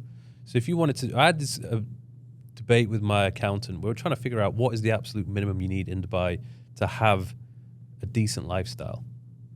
So I said $10,000. He thinks it's higher. But this is obviously dependent upon what it is that you do and the standard of living that you want to have for yourself. What number do you think people should be making to like really, really enjoy Dubai without like being stressed? It's not 10,000. What, 15, 20? 20. Damn. Well, I think the problem is because there's so much to do. But what is there to do? Because you said people. No, but it's more so like, if you go into beach clubs, you go into restaurants. Like I remember there's times where I've either been with my partner or I've gone on dates. I've spent the day with somebody. You can go to a beach club. You're paying for the beds. Then you're paying for all the food that you're having, maybe some drinks. That comes out at like £250, £300. You spend $1,000 in a day. And then no you go out for dinner. The dinner's going to cost the same as well.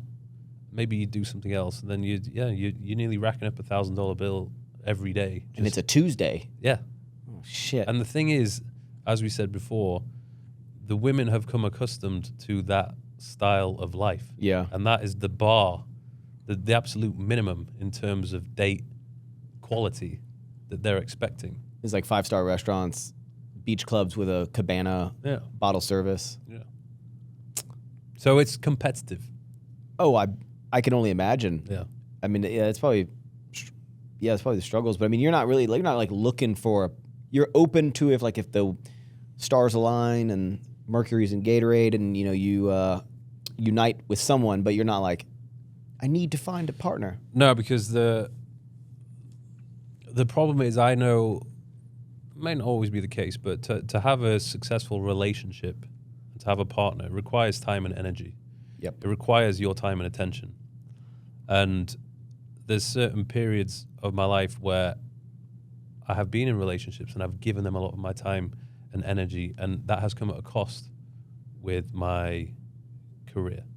Okay, so that time and energy could be better spent on either learning more, acquiring a skill, or just creating more content or building something.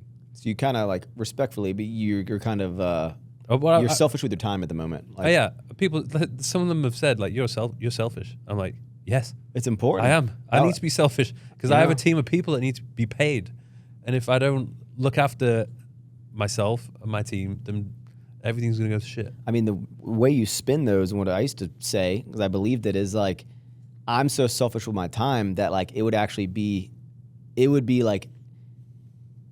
wrong to be with someone because I'm so involved with the shit that I'm going that like, or the shit that I'm doing that like I can't give the time to the person that like deserves my attention. But like I'm so infatuated with the stage of life of growth and, you know, financial freedom and trying to build your businesses. It's not like I just want to go to the beach and make YouTube videos all day. You're like, I'm investing, I'm building businesses. That's why I think life is about chapters and phases. And there's going to be phases and chapters where it's going to be heavily focused on you working or building something, which means either your relationship life suffers a bit or your family life or friendship life suffers, and you just have to really focus on this thing. But then once you've focused on it, you've built it, it starts like churning out some money or whatever it might be. You can then hire people to do the things that you were doing, run it. You can, you know, take a step back a little bit, and then you've got more time to put towards, you know, your partner.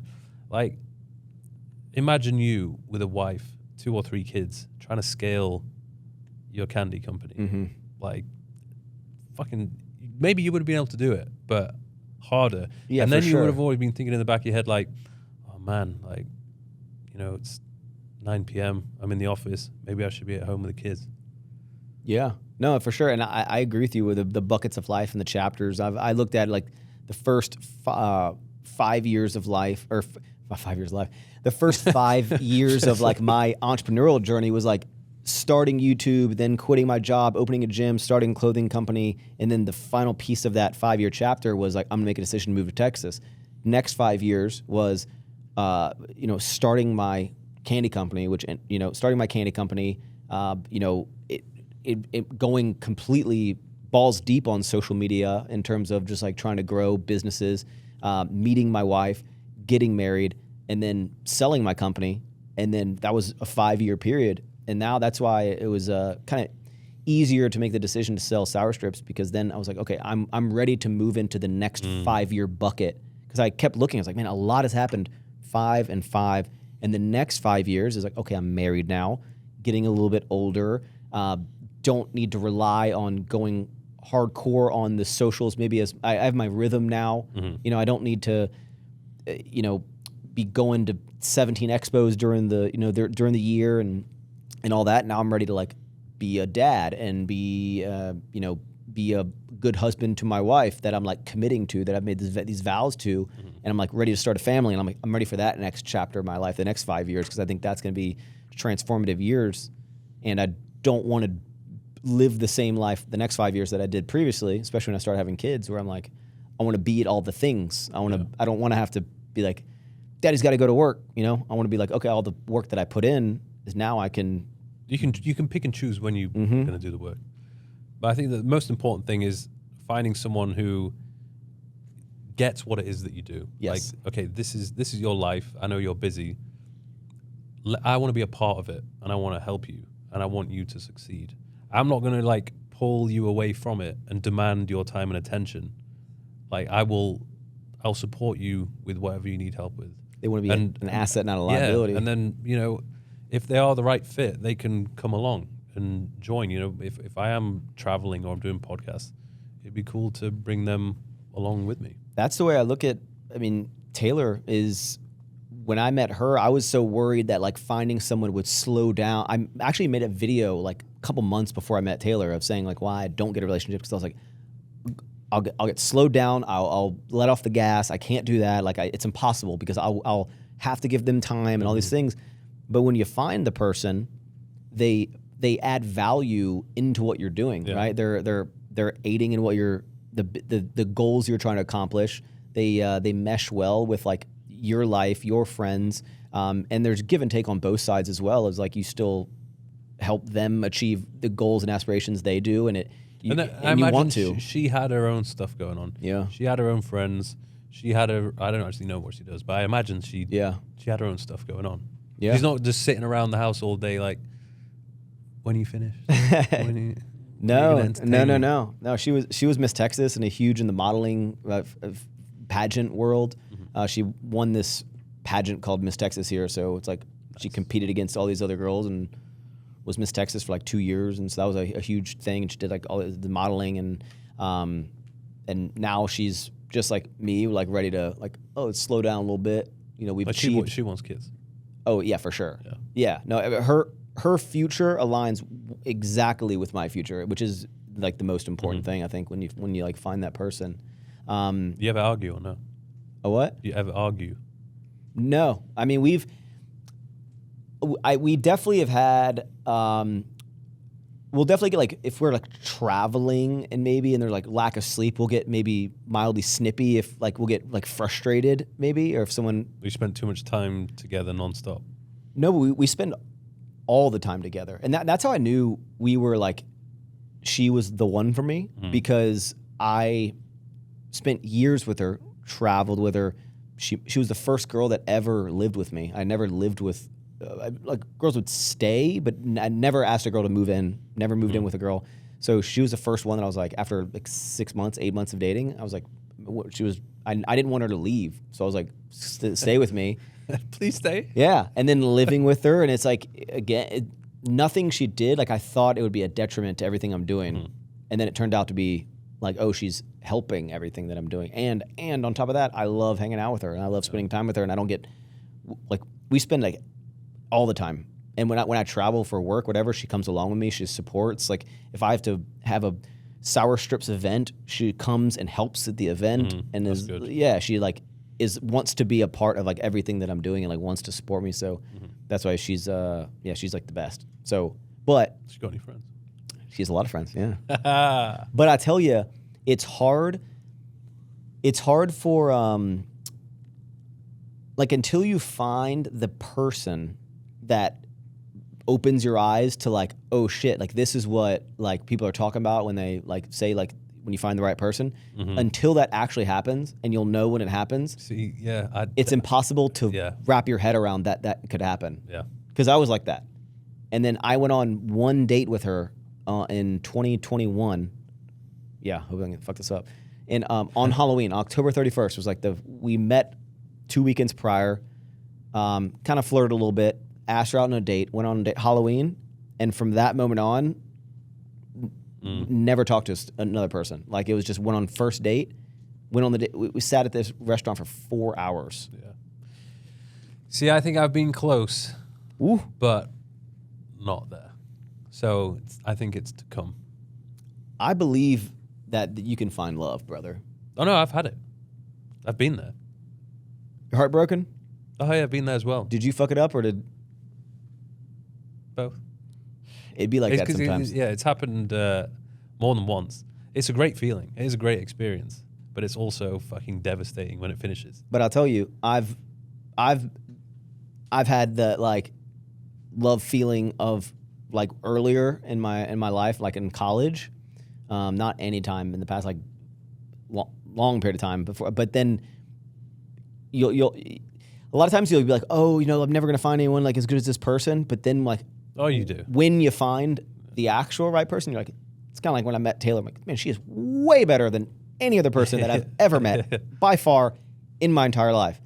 And that, so I think it's... Well, that's why I'm not concerned or worried, because I feel as though I just continue to level up in terms of value and so on. So if anything, it's a position now where there's a lot of choice. Do you, I know you're in the, I don't know if I'd put you in the red pill manosphere space, but like, I want to find one woman, monogamous to one woman, have kids with one woman? I think it has to be. Okay. Because a lot of people would disagree. I think a lot of people have pitted, essentially it's like almost like a Mortal Kombat game where like men are against women. Mm-hmm. All women want to destroy men, and all men like are gonna. Yeah, I think the idea of it sounds good. Like imagine you have your kids with one person, but then you get to choose and sleep with whoever you want, whilst your wife just stays at home and. But you don't want to. No, well that's the thing. Yeah, If you find the person for you, you wouldn't want to destroy them like that, and they would be destroyed. Yeah, if you're out there sleeping with different women, like they might put on a brave face, but it's going to be killing them inside. So why the hell would you want to do that to the person that is the mother of your children? I'm sure you either have seen people or like maybe even know people personally who have like open relationships. 9 times out of 10, they fail. Like they like, oh yeah, no, my wife's cool with me, sleeping with other girls, but she knows I come home to her like at the end of the day, and then no, they break up. Yeah, I'm like, because it's very, very difficult for that to work. Well, the thing is, like, I think most men want to find a very, very traditional woman, Mm-hmm. right? Traditional values, maybe ideally, raise a family, just good morals, good values, right?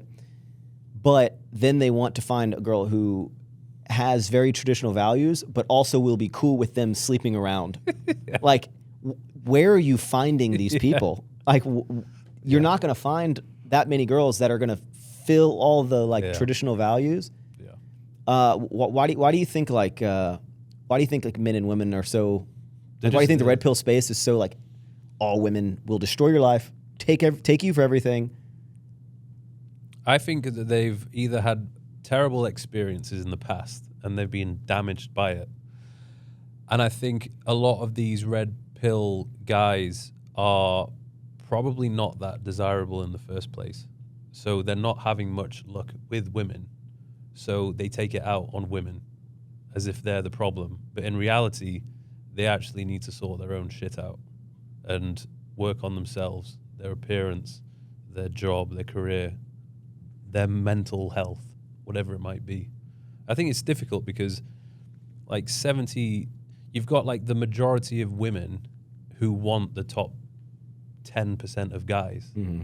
top 10, top 20%. And then you have the rest of the 80% of men who are trying to fight for the attention of these women who just aren't really that interested in them because they don't meet the criteria or checklist that they've set out for themselves.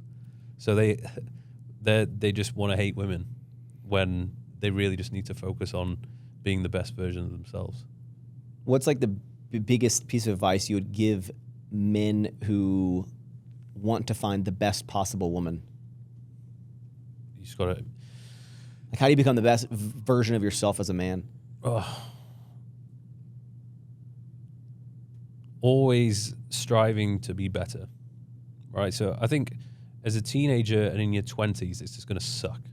Like, Yes. it's just going to be difficult. So use that period of time to focus on yourself and your career, acquiring skills, building something for yourself. And then as you start to acquire more wealth, more life lessons, you just automatically start to become more desirable. And instead of you having to do the chasing, all of a sudden when you get to your prime is going to be, especially if you're assuming that you're looking after yourself, your prime value is going to be between like 30 and 45, maybe even older if you look after yourself. So that the good times are going to come. It's just going to suck for now. So now focus on building up yourself. It's not until kind of like meeting the right person until you know. But now that we're in our 30s, it seems so far away when we're like 25 and you think it's like old as shit. But I think 30s is absolutely where you're getting your stride, the prime, and you're so thankful that you put in all the work and the effort in your 20s. And advice I tell guys, I'll have people that'll be like, oh, like, my girl broke up with me, and like, I'm how old are you? And like, oh, 23. I'm almost like, not that, like, you want to learn and socialize and, maybe have fun and like date, but I was like, I almost wouldn't stress it until you like get in your 30s, because like it all doesn't matter in your 20s. Like, yeah, if you find the right girl, don't let her go, maybe, but like 30s is where you really start, if you've not fucked up, like that's when you really start like going. Yeah. And even into your 40s, like it's wild. I feel the best I've ever felt like at 35 in terms of just where I'm at in life. Yeah, I think like mentally it's so powerful just because you've been there, you've experienced it. You know what you like, you know what you don't like. You know who you want to hang around with and not hang around with. You just have your shit together, and you're your own boss. You're confident. You just have a lot of life experience under your belt, which is, I see a lot of these, like the young kids in the early 20s, they come into a lot of money, but they still got so much to learn. And even some women are kind of not attracted to them because they're still mentally quite immature. They'd rather be with a guy who's a little bit older in their more aged. Yeah, late 20s, 30s. Well, what's the future look like for you, man? I know you have a lot going on. We didn't get to dive super deep, and we didn't really dive into all the businesses stuff you're doing, but obviously you're crushing it with social and businesses. You have your clothing company, which swimwear line. You've expanded into clothing as well, like some tops. Yeah. I'd probably say the priority moving forward isn't necessarily the clothing. Clothing is tough bitch.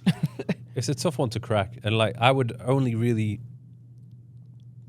go all in with that if that was the only thing I was doing. Did you think that going into clothing and kind of like, hey, I have a following, I have so a big everyone's following. going to buy my clothes. Yeah, I look like you guys maybe will like want to aspire to look like me when I wear these swim shorts. Like, I'm sure it does really well, but did you expect it to like just like explode? Like, were your expectations met, or were you like, oh, it's not actually as simple as just having a following? And yeah, it's not. There's just so many headaches, logistics, getting things, to the end consumer, and the consumer, they don't get to try it on, so it might not fit, and then there's always a backwards and forwards. They've had their wang in it. Exactly. It's like, look, if your wang has come into contact with the cloth, they're like, no, I wore a underwear underneath. You like, no, cannot you didn't. return that. So it's just, and then because like I'm like the face of the brand, someone has a problem. They'll come straight to me. Oh, they're like, hey, where's my item? I'm like, I don't know. Yeah. Like, go message customer support. They'll just I experience that a lot. Is like, it's great that you're the face of the brand, but it's the worst because then they expect also if there's like if a logo has an error or an issue with like a pair of Nike shorts or something, they're just like, oh damn, like, oh, let me go buy a new pair. But for you, it's like, piece of shit clothing from Mike. Logo peeled off after 6 months. Literally, the trust pilot is brutal. Oh, it's like, hey, like, what the fuck? Like, I'm not trying to rip you off. Like, and the thing is, like, when somebody gets an item of clothes and they're happy with it, it's like, cool, they're happy. Most guys are just like, yeah, nice. But whenever there's a problem, it's the people who have a problem loudest. Who are like, and they just go and leave this like brutal, review, and it's not entirely fair, to be honest. But it is. That's just the way it is. Is out of all the buckets you kind of have going on with investments and partnerships into companies, brands you own, and social media, what's still the biggest? The app is a good one. Okay, is that your biggest revenue driver? It's been one of the biggest and most consistent because it's monthly recurring revenue. Everyone that I know, could do nothing for a month, and it's like boom. Everyone that I know that has apps just crushes it, and it's like I never got into that, and it's one thing I'm kind of shooting myself in the foot that I was like, Max, you were the deadlift guy for 7 years, and you never sold a deadlift program. You could have sold so many fucking. I was like, nah. I think it's definitely more competitive, but I keep making the app better and better because I genuinely use it. Yeah. So anything that I want to be smoother or another feature I want to add, I will just do it. So the people are getting more value for their money, to be honest. They're getting the app that like you. Yeah, and I design all the programs. I still use all the programs. I cycle a lot of them. The nutrition section is getting a massive update where it's basically the macro tracker, which I have been using on a spreadsheet, is now going to be inside of the app. So I just want everything to be in one place. One-stop shop. Yeah. So there's that. And then, the good thing with the social media, YouTube, podcasting is kind of like this, the sky's the limit with what you do with that. Like I did not start the podcast to make money.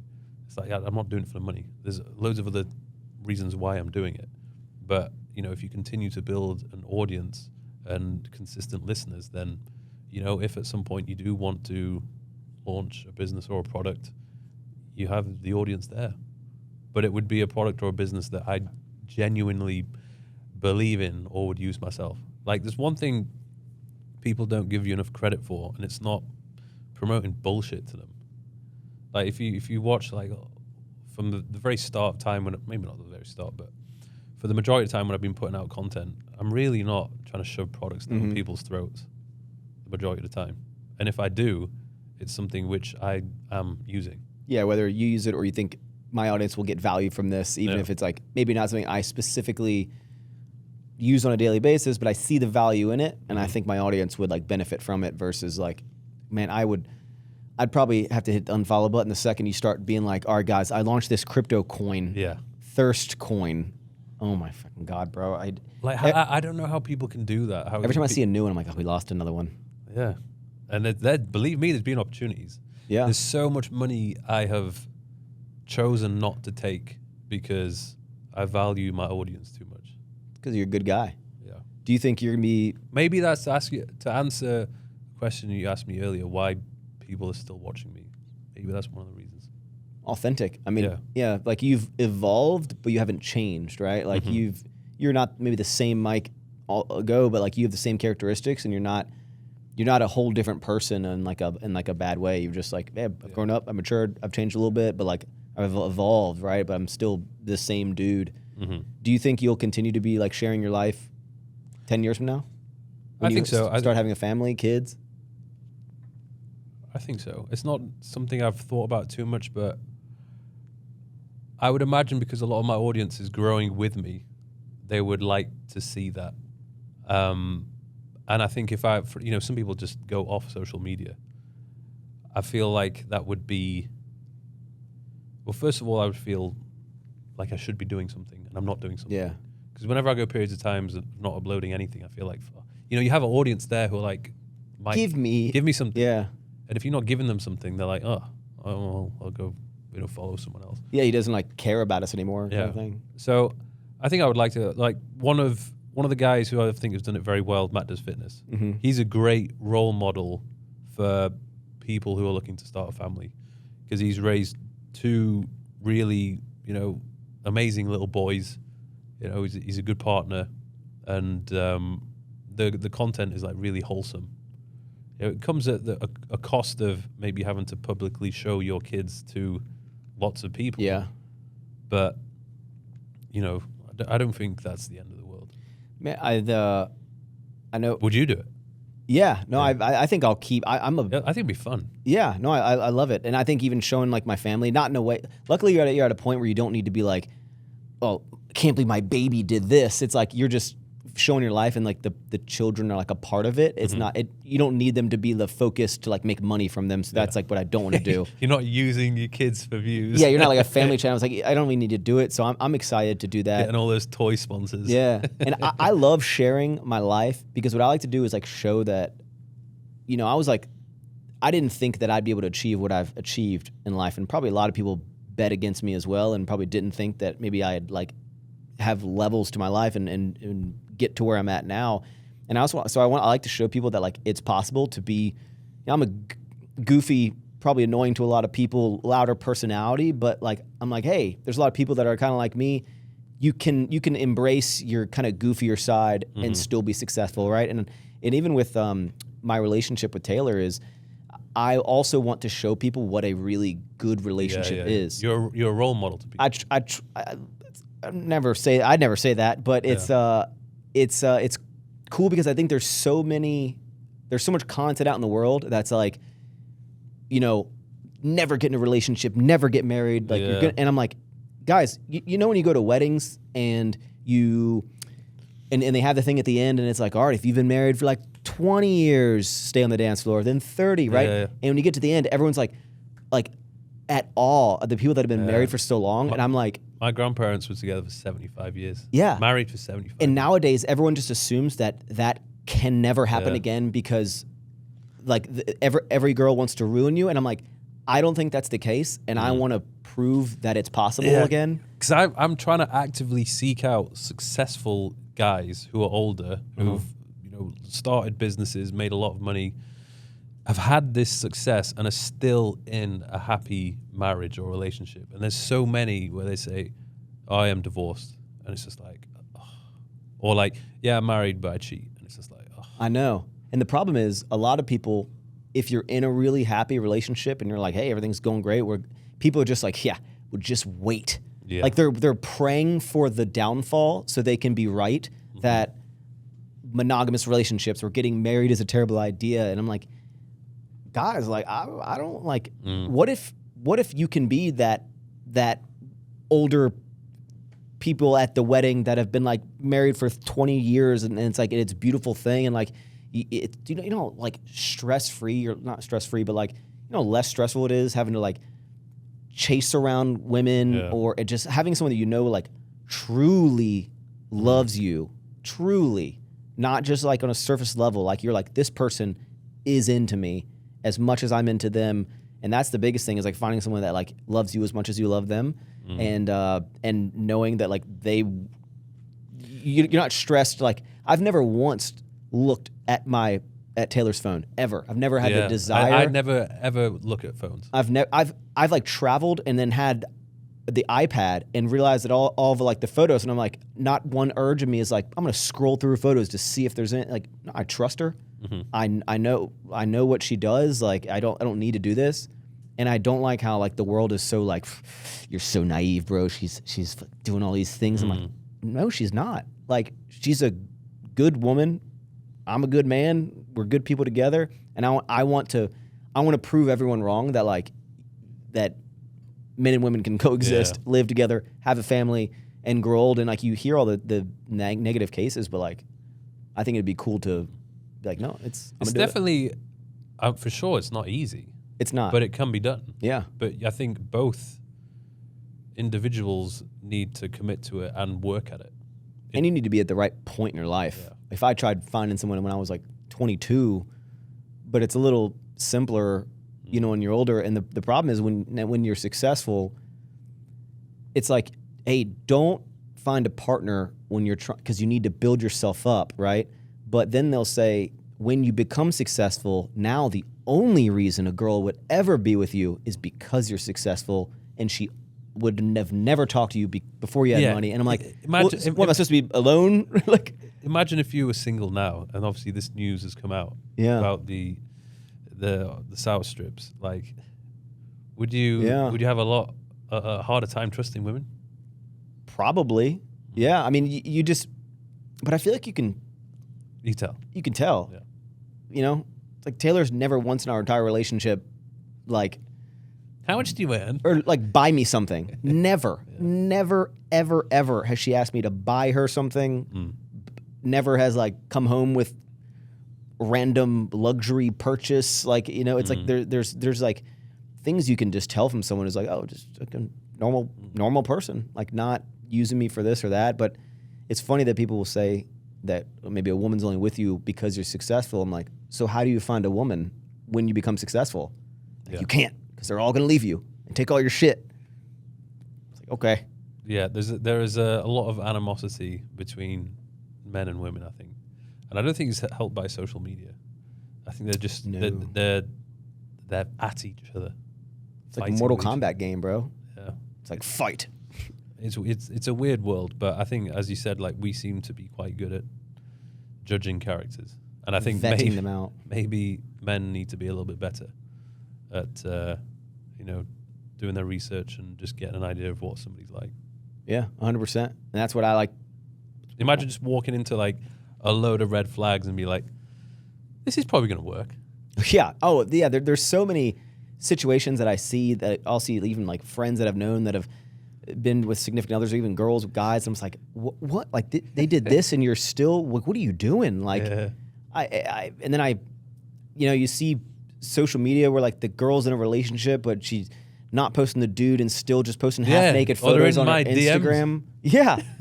Oh my gosh. Mate, it's like that's one thing I find wild. Like when somebody is literally posting their family, and it says in their bio, they got the wedding ring emoji, and then they reply to my story. I'm like, with like hard eyes or something. Yeah, I'm like, oh my gosh, what the fuck are you doing? Yeah, it's wild, and that makes you not. And men are equally as bad. Yeah, that's why you got to be the 1%. You got to be like the people that are not like that. Yeah, but and people are just gonna pray for your downfall.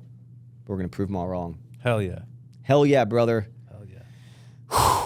What a pod. What a pod. I think we're going to end it here. I think this is a longer kind of episode. I appreciate you coming on here all the way. I was hoping to come to Dubai to film this with you because I want to visit, but it's still in the cards. Still want to do that. But you've never been? Never. It's like far. Mate, the flight was 16 and a half hours. Oh, because you came straight to Texas? Yeah. So was it straight? Yeah, direct. Oh, that's nice. To know there's the jet lag is hardcore though. So what I woke up airline? Emirates, the best. Is it? Yeah. Now, one thing, if people made it to the end of the pod, I noticed you posted, it was like 30 minutes before you got here, you posted and said, gonna be in America in 16 hours. Yeah. So you always post after. You don't want people to know where you're at, like in real time. See, I'm the opposite. I'm like, hey guys, here's exactly where I'm at now. Yeah, here. Just got to Miami right now. I'm not at my house anymore. Like that's a strategy. Yeah. So now everyone knows if someone's like, Mike's gonna be somewhere in 15 hours, he's already fucking there. Yeah, I've already been there and I've done it. I've already left, actually. Yeah. All right, guys. Well, all of Mike's content will be down in the description. YouTube channel, podcast, businesses. Go check them out if you don't know them. If you're on YouTube, make sure you like, comment, subscribe, hit the notification bell. Give us a thumbs up. If you're on any sort of podcast streaming service, give us a 5-star review. Don't know what it does, but I think it helps. New episodes every single Monday at 9 a.m. Eastern Time, unless you don't get one. Thank you so much for tuning in. Eat more sour strips and ever forward. Peace. Woo! Back to back, just 4 hours of pods. Bosh.